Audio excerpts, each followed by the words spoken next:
Je pensais que de le laisser trotter voulait dire qu'il gagnait. Donc je le retiens au pas la majeure partie du temps. Je pense que je vais lui demander le trot dès le début maintenant. Comme ça, c'est moi qui donne l'ordre et ça va lui permettre d'évacuer son énergie. Est-ce que ce témoignage vous interpelle? Comment envisagez-vous la relation cavalier-cheval? Est-ce une question d'autorité? Doit-on s'imposer en leader de son cheval? Y a-t-il un dominé et un dominant, un perdant et un gagnant? Comment créer une bonne relation avec son cheval?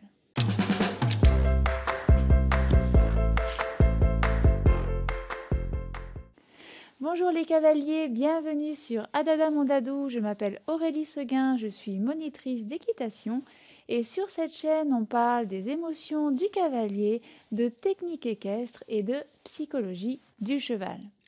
Suite à l'article du blog Comment réagir face à un cheval chaud en promenade, j'ai reçu le témoignage ci-dessus et je dois dire qu'il m'a vraiment interpellée.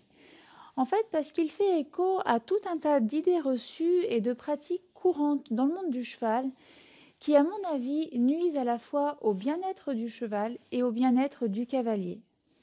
La cavalière dit d'ailleurs un peu plus loin dans son témoignage que son cheval chauffe au premier galop et que de son côté, pour elle, c'est toujours très fatigant d'être obligée de toujours tendre ses rênes.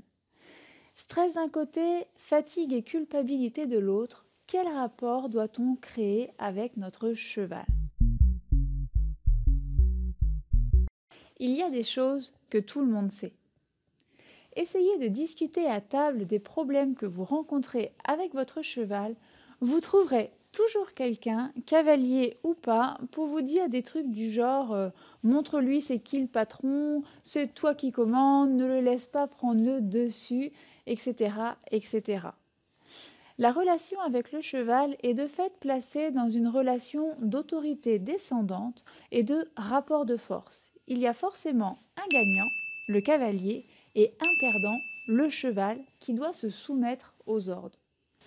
Quand on sait que le cheval pèse à peu près 10 fois plus lourd que son cavalier, on est tenté effectivement de vouloir soumettre le cheval pour pouvoir se protéger. Parce que le cheval est plus puissant, nous devons entrer dans un rapport de force. Mais pour moi, c'est justement parce que le cheval est plus puissant que nous n'avons pas du tout intérêt à entrer dans un rapport de force. Est-ce que cela veut dire pour autant que mes chevaux sont dominants, qu'ils ne me respectent pas ou même qu'ils sont dangereux? Eh bien, pas du tout. Bien au contraire, puisque tous mes chevaux font du club et sont confiés à des enfants tous les mercredis et tous les samedis. De même, des idées reçues sur l'équitation dite éthologique ont amené à simplifier le discours et à réduire les relations entre les cavaliers et les chevaux à des comportements conditionnés par le statut de proie du cheval et par le statut de prédateur de l'humain. Le cavalier cherche alors des solutions pour imposer ce leadership et se faire respecter dans la hiérarchie du troupeau. Mais soyons clairs, le cheval est un cheval et le cavalier est un humain. Autrement dit, il est illusoire de croire que l'humain doit se montrer dans l'attitude du cheval dominant. Car pour le cheval, il est très clair que vous ne faites pas partie du troupeau de chevaux. Vous n'appartenez pas à la même espèce. Si les rapports de force amènent forcément un gagnant et un perdant, et s'il est impossible pour un humain de devenir un cheval, alors on peut se poser la question, est-il possible de créer une relation de complicité cavalier-cheval, un échange entre humain et équidé? Sans pour autant faire de l'anthropomorphisme, je crois que l'on peut faire un parallèle entre les interactions entre humains et les interactions du cavalier et de son cheval. Dans les relations entre humains, qu'elles soient professionnelles ou familiales, je pense notamment aux relations parents-enfants, on peut envisager l'éducation sous différentes formes. Pendant très longtemps, en France, la norme était une éducation autoritaire et descendante, où le parent, ou même l'enseignant, avait le savoir et transmettait le savoir à l'enfant. Le pouvoir venait donc d'en haut, et la relation entre le savant et l'apprenant était inscrite dans une logique de soumission. Aujourd'hui, les choses évoluent. Un autre modèle éducatif, l'éducation bienveillante se développe. La relation entre le parent et l'enfant ou entre l'enseignant et l'apprenant est un modèle basé sur la coopération et sur l'empathie. De la même façon, il est complètement possible de sortir d'un autoritarisme primaire dans l'éducation et dans les relations avec nos chevaux. Vous remarquez certainement qu'aujourd'hui, on ne parle plus de dresser un cheval ou même de dresser un chien, mais on emploie le mot éducation. Et déjà ça, c'est une grande avancée. Par le terme même d'éducation, on sous-entend quelque part l'intelligence de l'animal qui est capable d'être acteur de son apprentissage. À partir de là, va pouvoir s'établir un dialogue entre le cavalier et le cheval. Le savoir n'est donc plus descendant, il s'étoffe, il s'enrichit de l'expérience de chacun. Si on reprend le témoignage de la cavalière cité plus haut, on peut noter que le cheval, par le fait même de chauffer en promenade, envoyait un message à sa cavalière, lui signifiant qu'il était content d'aller en promenade, qu'il avait beaucoup d'énergie à dépenser. Et de fait, comme il demandait d'avancer, sa cavalière, par opposition, pour que ce soit elle qui garde le dessus, forçait alors son cheval à rester au pas. « c'est moi qui décide ». Cela avait pour effet de stresser encore plus le cheval et puis, on l'a vu, de fatiguer la cavalière, mais aussi de lui faire peur par la même occasion, l'amenant à écourter sa promenade. Au final, la cavalière était déçue de sa promenade et culpabilisée de ne pas être à la hauteur. Le cheval, de son côté, qui était tout feu tout flamme de joie de sortir, se retrouvait à nouveau dans son paddock, ou même pire, dans un box. Si la relation entre le cheval et le cavalier était basée sur l'échange, sur la communication et l'empathie, devant la joie de son cheval et devant son trop-plein d'énergie, la cavalière aurait pu réagir complètement différemment. Elle aurait pu déjà constater la joie de son cheval qui était pétillant d'aller se promener. « Mon dadou, on dirait que ça te fait plaisir cette petite sortie sur la plage, t'as de l'énergie à revendre !» Elle aura alors compris son besoin, celui de se défouler, et lui aurait donc permis tout naturellement de se mettre au trot en détendant ses rênes en toute confiance. Croyez-vous que le cheval tout pervers qu'il est se serait dit « Ah ah, j'ai voulu partir au trot et je suis parti au trot, c'est moi le big boss. Alors maintenant je vais faire exprès plein de ruades pour la faire tomber et lui montrer que c'est moi le patron. » Évidemment que non. Sans pour autant penser que le cheval est un pervers, vous allez peut-être me dire que oui, il aurait pu partir comme un gros débile au galop en arrachant les doigts de sa cavalière. En fait, tout dépend sur quoi est basée la relation entre le cavalier et le cheval. Pour former un couple cavalier-cheval, il va falloir bâtir les bases d'une relation de complicité. Et pour moi, les 3 piliers d'une bonne relation sont le respect, la confiance et l'engagement. Si vous avez lu mon livre « Travail à pied, 10 exercices pour devenir complice », vous devez savoir que le respect est la qualité numéro 1 que je travaille avec mes poulains. En fait, définir les règles du respect, c'est pour moi donner les limites et un cadre à la relation cavalier-cheval.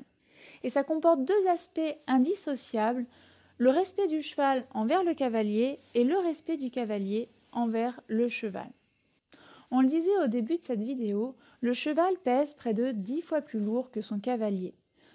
Donc vous serez sûrement d'accord avec moi pour dire que la règle numéro 1 à définir avec votre cheval est de ne pas vous écrabouiller. Dans mon livre que vous pourrez télécharger gratuitement en cliquant sur le lien dans la description de cette vidéo, je présente les exercices que je fais avec mes chevaux pour leur apprendre à respecter une distance de sécurité entre mon corps et leur corps. C'est une règle vitale. Mon cheval ne doit pas me sauter dans les bras au premier papillon.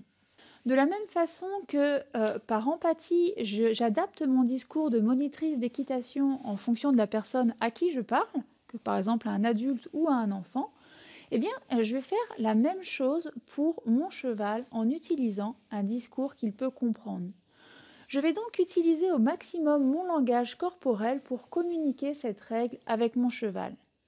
Et comme la plupart du temps, je fais cet exercice avec un poulain, eh bien, je vais utiliser le jeu pour qu'il puisse prendre du plaisir dans cet apprentissage et puis surtout bien se l'approprier.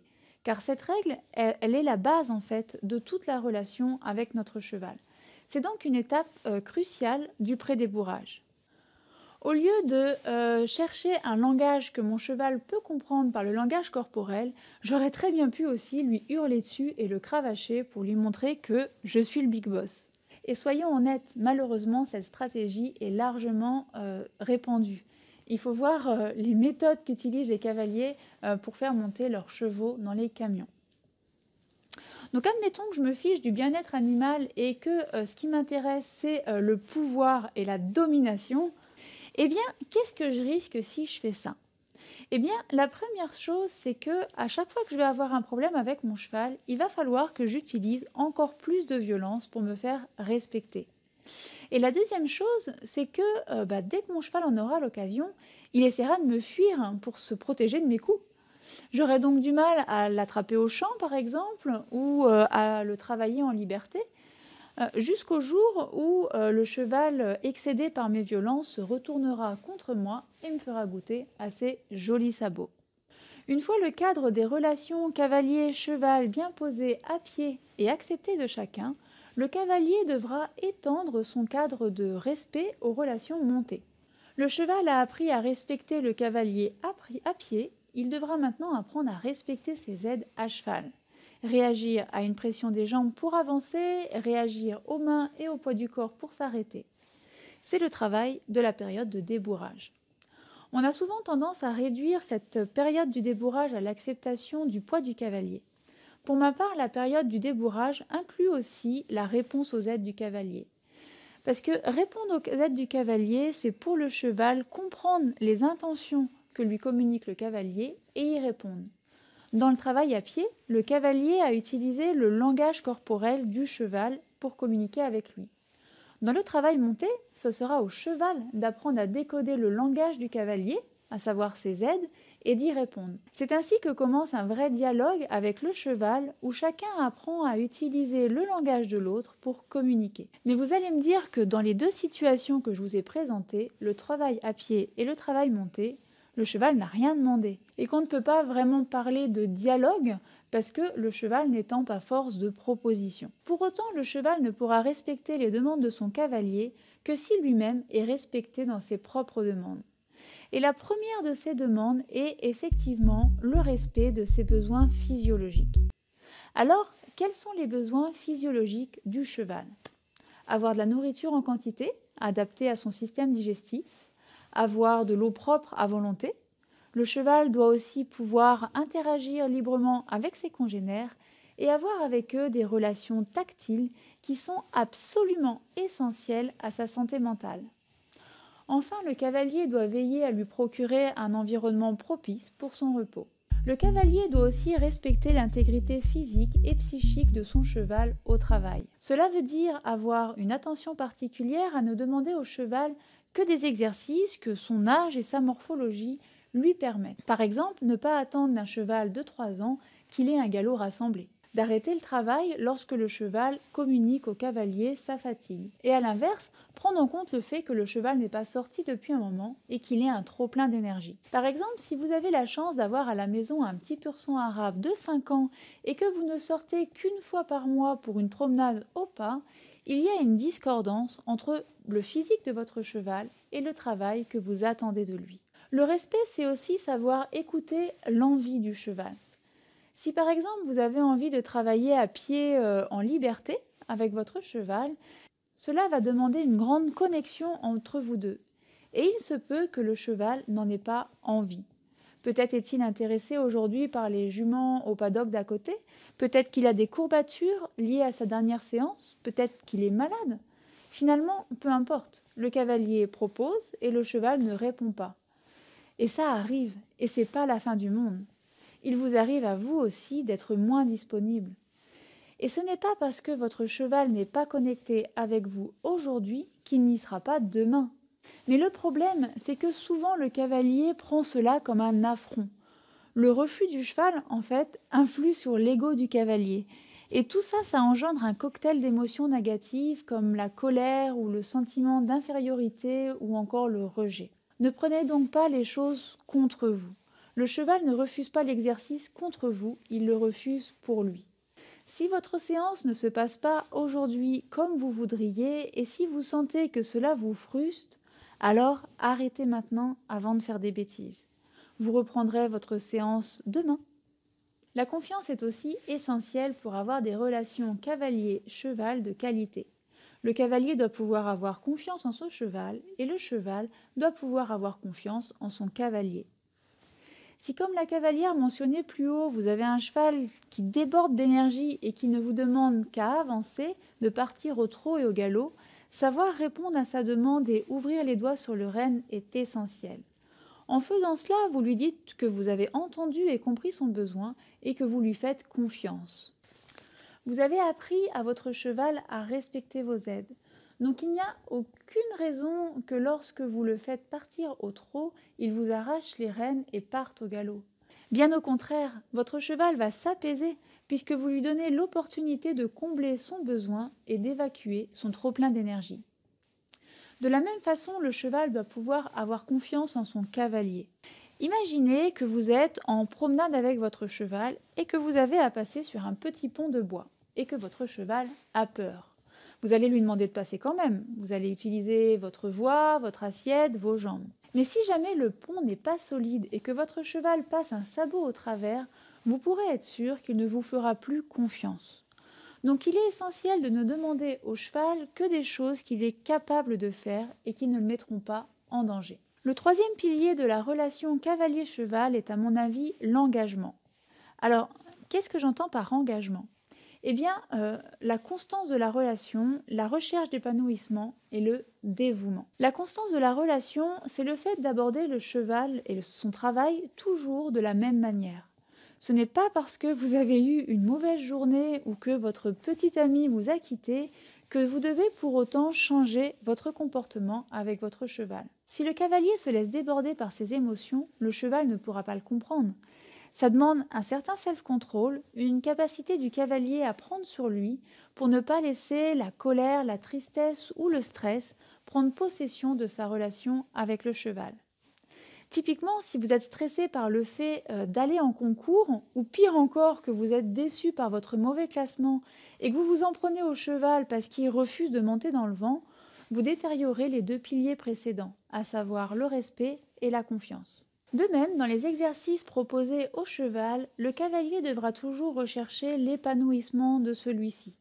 Vous avez un cheval qui a tendance à creuser son dos, qui a mal en portant son cavalier. Si vous lui apprenez grâce à vos aides à se mettre sur la main, à tendre son dos et à engager des postérieurs, le cheval se rendra très vite compte que les actions que vous lui demandez lui apportent du bien-être et sera d'autant plus à l'écoute de vos demandes. Enfin, le dévouement, c'est d'aller ensemble au bout du monde. Vous me dites souvent que vous aimez bien les anecdotes, alors je voudrais vous partager une histoire. Un épisode très marquant de ma vie de cavalière.